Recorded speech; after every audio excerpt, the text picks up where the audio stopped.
You may not be too busy. It just may be that your business is too complicated.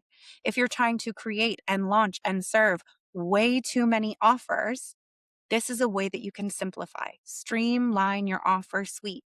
No more than 3 or 4 things that you are launching in rotation.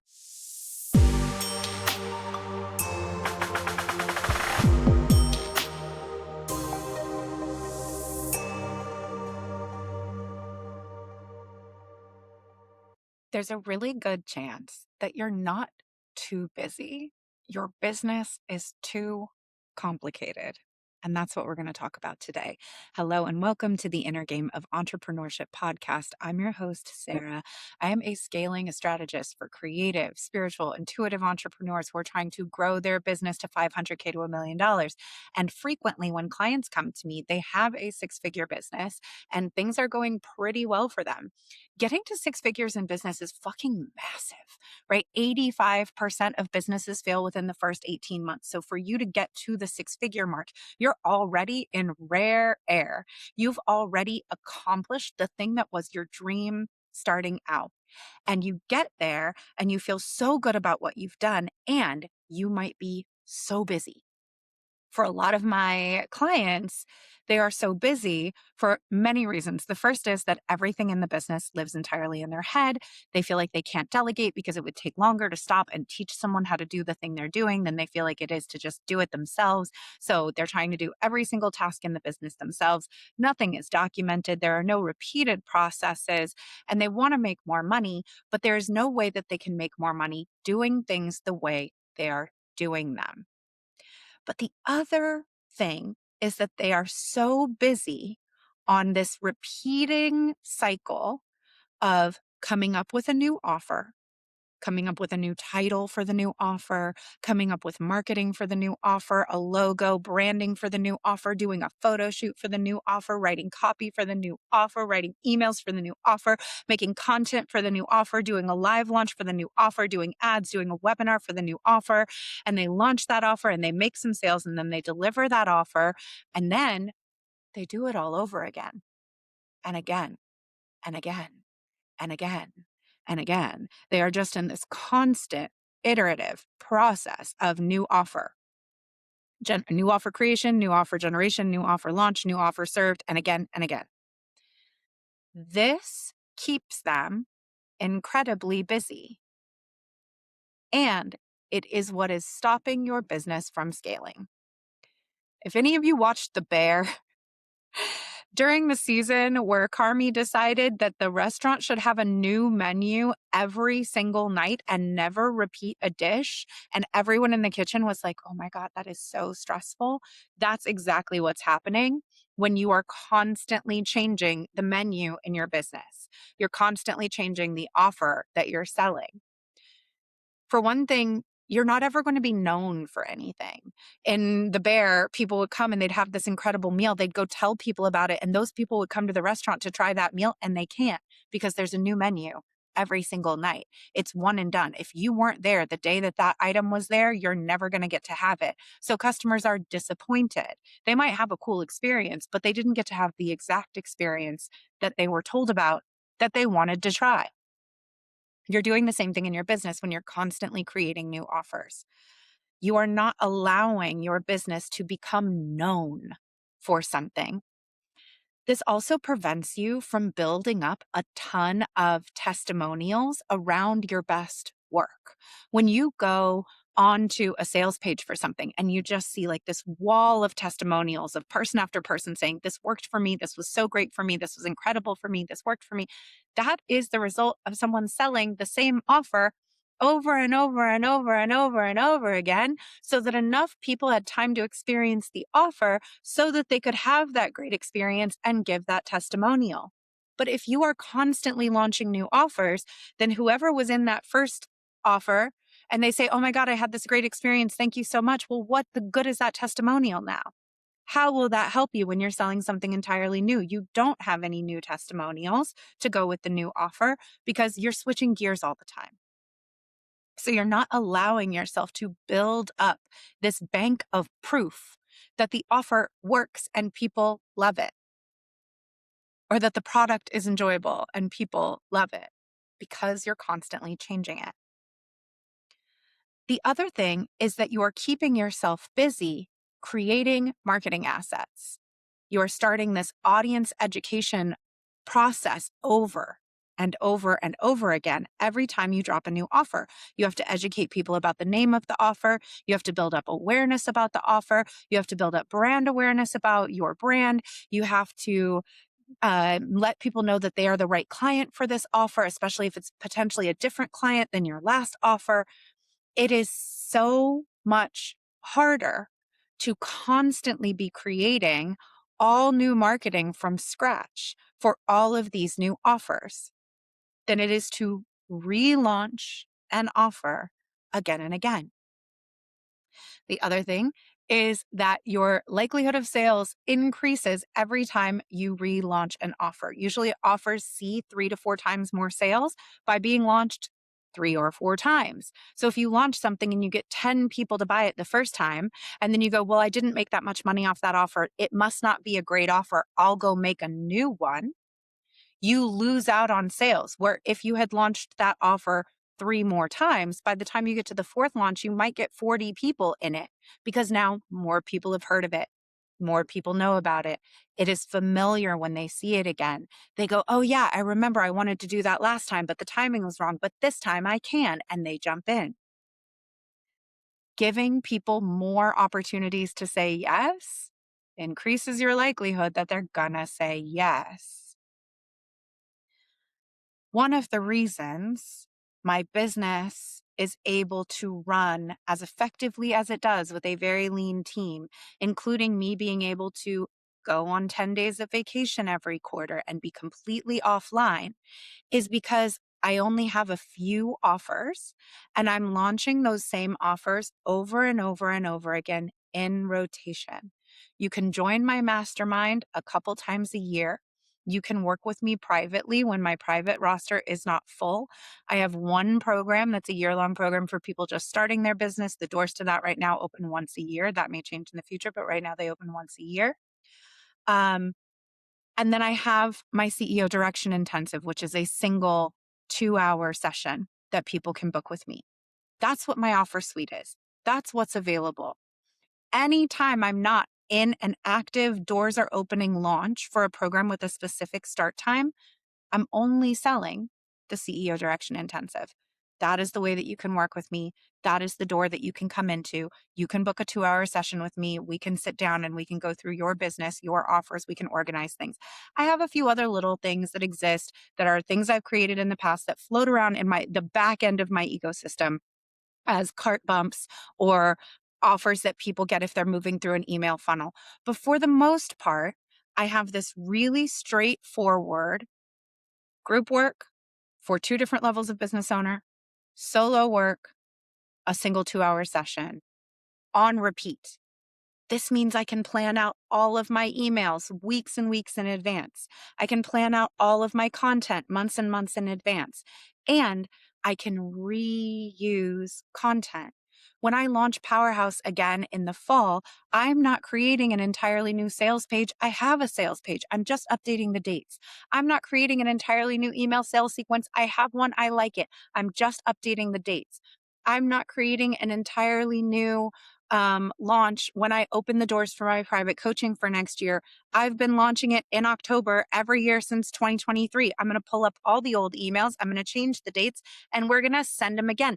I don't even do that anymore. My OBM does that. We have a database with all the emails for all the offers. The emails get pulled. They all get updated. They get submitted to me for approval. I approve them. They get scheduled. That's it. What that frees me up for in my life is everything the fuck else. It is why I can take 3 days a week off.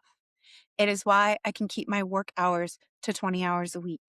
It is why I can spend more time focusing on developing material for the clients that I already have and making the programs that I'm running the most rich they can possibly be because I'm not pouring all of my time into, I got to sell a new thing, got to sell a new thing, got to sell a new thing. I have more time available for serving the clients I have more deeply because all of my sales collateral is already for the most part built.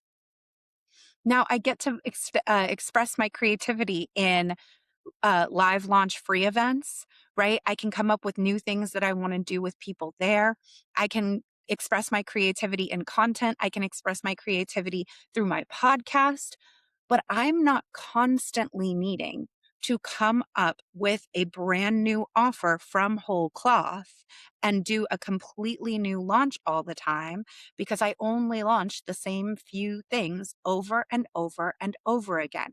This is also why I'm able to have people who message me and say, joining Powerhouse Mastermind is on my vision board. Joining your one on one coaching is my goal for next year because they know what I have to offer. They know the doors are going to open again. They know how much things cost, and they have time to prepare themselves to get into that offer and know that it's going to be there when they're ready to come back because I'm not constantly changing the menu. So if you're resonating with this, back to my original point where we started, you may not be too busy. It just may be that your business is too complicated. If you're trying to create and launch and serve way too many offers, this is a way that you can simplify, streamline your offer suite. No more than 3 or 4 things that you are launching in rotation. The other way that your business may be too complicated is that your sales process may be too complicated. I've talked to people who are like, oh, first I send people to an application and then they have to fill out this application and then they get a video. And then when they watch the video, they can book a call and then we have the call and then I manually send them. No, too complicated. Simplify the process. What is the minimum thing that needs to happen for people to move from finding out about your offer to being qualified for the offer to purchasing the offer if qualification is necessary? How do we streamline that process?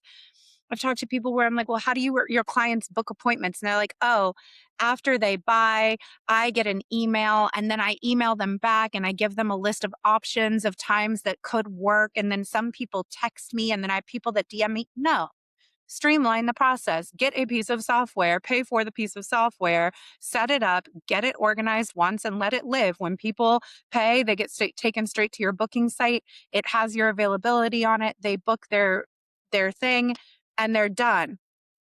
Simplify everything, standardize everything, streamline everything, automate as much as you can, rely on software for things. These should not be manual processes for a couple of reasons. One is it makes you too busy, but the other is it's not a pleasant experience for the client. It doesn't let your clients have the experience of standardization.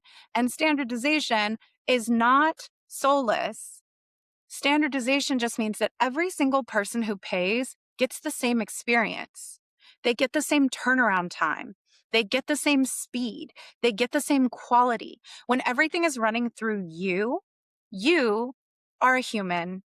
You are moody and sometimes busy and sometimes absent-minded and sometimes forgetful. We don't want anyone to have the experience of they paid and then you missed an email and then you didn't send them the booking link for 3 days until you get an email saying, hey, I paid for this. What happened? And meanwhile, your client on the other end is like, did I just send money to some stranger on the internet and now nothing is going to happen? I'm not going to get what I paid for. That's not a pleasant experience for them. When we take the time to get everything standardized, then every single person who moves through our business gets to have the exact same level of quality of service that we want everyone to have. So getting yourself out of the way, getting yourself out of potentially being the obstacle between everyone having really high quality service is the most generous and kind thing you can do for your clients. They're paying you. It is the least you can do for them to make sure that every single person who comes through the door who gives you money has a predictable, supportive experience. That's not too much for us to give them. Do not let yourself create a bunch of busy work for yourself. It is unnecessary. Now, if underneath what you find, and this happens a lot, is that you're actually kind of addicted to being busy because it makes you feel important, because it makes you feel like you're doing a good job, because you feel guilty slowing down, because you feel guilty resting, that is an entirely separate thing that needs to be dealt with, and it does need to be dealt with. But I will tell you, a really common thing that happens with my clients is that they come to me and they are like, I am drowning in work. I'm way too busy. I just need systems. I just need organization. I need support. I need documentation. And we build all of that stuff and we get them the support and we document everything. We get them a team member. We clear space off on their calendar. And then the next week when we get back on a call, they have filled all the white space back up on their calendar again with all new stuff to just be busy about. And then we go, okay, there's an issue here where you are uncomfortable not being too busy. Are we ready to look at that now? Because a lot of people don't think they have that problem until they have spacious time, right? I hate the term free time. I don't like to say it because I'm free all the time. And I will not subscribe to the idea that some of the time I am monetized and other times I am free. I am always free. I am only doing things I want to do, whether they be monetized or not.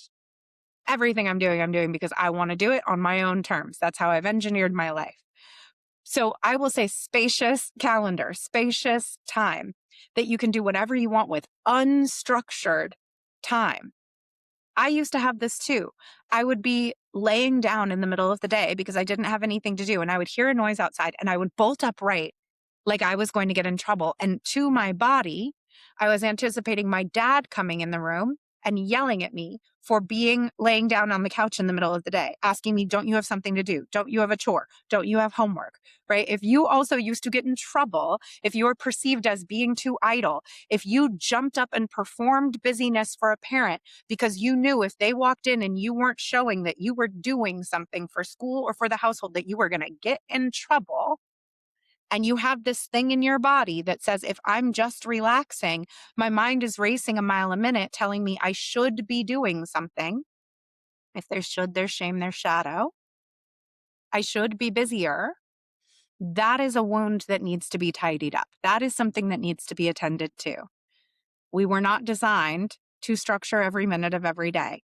We are just supposed to be walking around, hunting and gathering, eating berries, laying on rocks, swimming in rivers, taking naps, fucking. That's what we're meant to be doing. All the rest of this shit is an illusion. All of this is made up. Humans were not designed to be busy all the time. If you have animals, I encourage you to watch them. They are a fantastic role model for how to just enjoy being a mammal in a body. They are not embarrassed if they just lay down on the floor in the middle of the afternoon and stare at the ceiling for hours. They feel fine about it. Let them be your role models. Getting comfortable with allowing yourself to have unstructured time. You could read. You could go swimming. You could go be in nature. You could go hang out with friends. You could go to the movies. You could do that hobby that you keep telling yourself you don't have time to do. Unstructured time to enjoy your life, to me, is the whole point of working for myself. If I wanted every single minute of my day to be packed and demanding, I would go have a shitty day job. I'm not willing to do that. So I will not recreate those conditions for myself. If you notice that part of your resistance to setting up systems and structures is because you actually like being so busy that you feel so stressed out because you get something out of it. It makes you feel important. It makes you feel virtuous. It makes you feel like you deserve money. You're not really sure how to justify how much money you make if you're not so busy that you're burning yourself out because you think that's the only way you're allowed to have good things. That all needs to get cleaned up. If the problem is just that you lack the systems, build the freaking systems. If the problem is just that you are repeating too many offers, simplify your offer suite. And maybe you will simplify your offer suite and build yourself some systems and get yourself a little help and then realize, I actually am maybe a little bit addicted to being busy all the time. And then you can clean that up one thing at a time. This is my suggestion for you today. This is my thing for you to consider. This is what I'm placing upon your altar. Is it possible that you are not too busy? Your business is just too complicated. And if I'm right, and you're like, oh no, that is what I'm doing, that is the case, now you know what it is you need to do in order to get yourself out of this. Sit down and do a little journaling. Do I need to stop constantly creating new offers? Do I need to streamline my offer suite? Do I need to plan things farther in advance so that I am not constantly giving myself short deadlines and waiting till the last minute for things? Do I need to enlist some help? Do I need to build some automations? Do I need to get my body out of certain processes? What do you need to do to get yourself out of being too busy so that you can enjoy unstructured time? I hope that this episode was helpful for you. If it was, you can email me intuitiveedgecoaching@gmail.com. You can give me a comment on the podcast Instagram, Inner Game of Entrepreneurship Pod on Instagram, Intuitive Edge Coaching on Instagram, Intuitive Edge Coaching on YouTube, wherever it is that you're getting this. I would love to hear from you. And if you are not on my email list, the best place to learn from me is on my email list. So you can go sign up, intuitiveedgecoaching.com/pod sign up. All one word, PODSIGNUP, pod sign up, all one word. Hop on the email list and you will be getting information that supports what I talk about in the podcast, journal prompts, other little fancy, special, exciting, they're not fancy, but they are special and exciting. Little messages from me to help you run your business. That's what I have for you today. Thank you so much for being here. Okay, love you. Bye. That's our episode for today. Thank you so much for taking the time to listen to this. I know there are so many things that you could be doing with your day, so many things you could be listening to, and it means so much that you are here in this community. If you enjoyed this episode, please take a moment, share it on social media, and tag me at Intuitive Edge Coaching. Share it with a biz bestie who you think needs to hear it and will appreciate it. And take a moment to to subscribe, and to leave a 5-star review wherever you are listening. It helps me grow this show, and it helps us grow and sustain this brilliant community of entrepreneurs dedicated to doing the inner work. Thank you so much for being here. Okay, love you, bye.